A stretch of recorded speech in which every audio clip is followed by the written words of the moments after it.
All right, so if you're anything like me, you're a little bit stressed out right now. You've got deadlines, you've got responsibilities, and your life in general can all be the root of stress. But what if the stress could actually be good for you? So Jeff Launderville, he's the author of The Filter, and he's here with a new look at stress, really, because we can use it to our advantage, That's right. Which is great. Definitely. First of all, let's define stress out there for everybody. What actually is it? Well, stress is the experience or the anticipation of an experience that may be difficult to you, but the actual definition is up to you.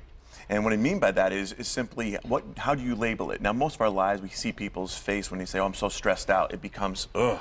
And so it becomes difficult. But the label we give it in our definition can help us in the long run, because ultimately we have control of our thoughts. But where do our thoughts come from? They come from our emotions and what we've learned and things like that. So the first step is that thought of, what does this mean?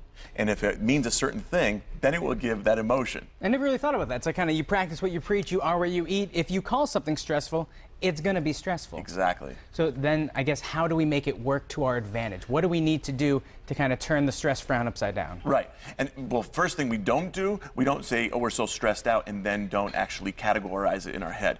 The best way to do any kind of stress or deal with any kind of stress is to categorize it. What's important? What am I worried about? What can I do about it? Control what I can control, whether it's writing it down, whether it's putting it on your computer, just starting to chunk it down so it's not all just bouncing around in your head and causing some type of, confusion. I guess you're right, too. Instead of just saying, I'm stressed, you could kind of say, I'm stressed about this, and put it into that facet of your life that's stressing you out, because your whole life isn't stressful. It's really just one part of your life. Right, and that's where we're really not fair to ourselves. We need to chunk things down. Any situation we're dealing with, anything that's coming up, whether it's work, whether it's family, kind of chunk it down of, this is it. What can I do about it? This is it. What can I do about it? And it'll add a lot more control to our life. And ultimately, control in our lives relieves stress. Oh, yes.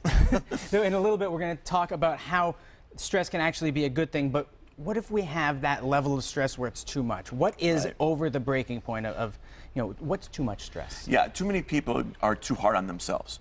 I should be feeling this way. This is what society tells me to feel. And it really hurts them in the long run. People become sick, stressed out, depressed, that kind of stuff really goes around stress.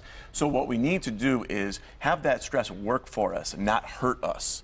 And the stress working for us is simply, I wonder what I have to learn from this difficult experience. I wonder what I have to learn from this experience that's going to be this or that. And I wonder if my mental health, my physical health, can actually build up an immune system, because ultimately we're going to look back, our body's going to look back and say, how did we do on that? Did it make us feel bad or good? And then we'll react to that. Our body reacts to our thoughts constantly. I guess it's the epitome of what doesn't kill you make you stronger. If you have a stressful situation and you can get past it, then you're better off for it. Absolutely. And the thing is your body is looking for your mind to tell, how do we feel?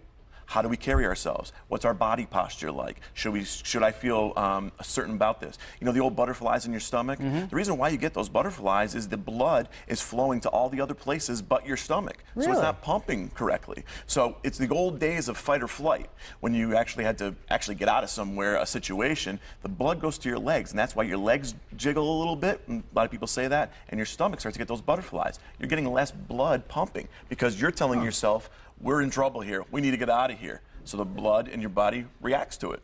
Now, Jeff, we have a lot of ways that you're about to tell us how stress can make our life a little bit easier. So the first hint is that stress gives you time to focus. It allows you to focus on the task at hand. Exactly.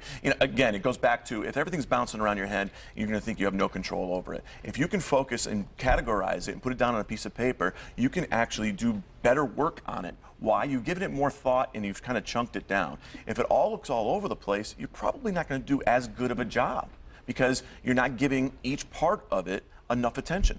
And we were saying earlier, so stress enhances your immunity, because let's face it, if you can get over it, you're going to be just fine afterwards. But it also makes you a little bit more mentally tough, too. Yeah, we have a mind account in our life. And whenever we're feeling something, we're supposed to feel something, we look back in our mind of, did we feel this in the past, and how did that go? Okay, that's how we should feel in the future. So we'll have these memories, or these thought memories, of how we should feel. So if we've gone through difficult things in our life, whatever it may be, and we actually go back in our mind and say, well, I went through this, so I got this. So it kind of gives you that advantage of, what can I reflect on the history of my life So you're constantly building memories and history through life for you to reflect on, whether that's a good way or a bad way. Now, this one I'm going to need you to unpack for me a little bit. Stress increases clarity. How is that? Because oftentimes when people are stressed out, I know I'm like that, it seems like nothing is clear. Everything else in my life is fuzzy. Right. And you know what? That goes back to chunking it down. Because when we put too many things together, again, we're too hard on ourselves. If we say stressed about certain work or looking for a certain situation or looking for a house or anything like that, we then categorize everything's out of control. When you start talking to yourself that way, it becomes everything is out of control. Self-fulfilling prophecy. Exactly. So you have to say to yourself, okay, wait a minute, stop. What is out of control here? What am I stressed about? Oh, I'm stressed about this, but this is going well. And start actually giving clarity to your entire life and categorizing, this has nothing to do with this. Why am I having this bounce around in my head saying everything is tough? You hear people say that all the time. How's things? Oh, things are tough these days. Whoa, in every part of your life? So you have to try to find things that are going well in your life. So your thoughts can talk to your body and your emotions about, we should feel this way. Don't be so hard on yourself. I guess at the end of the day, too, you just have to look on the bright side because there's always a silver lining. That's Jeff. right. You have more control than you think you do. It's great tips. Great Thank tips. you. Hey, coming up on Math Appeal.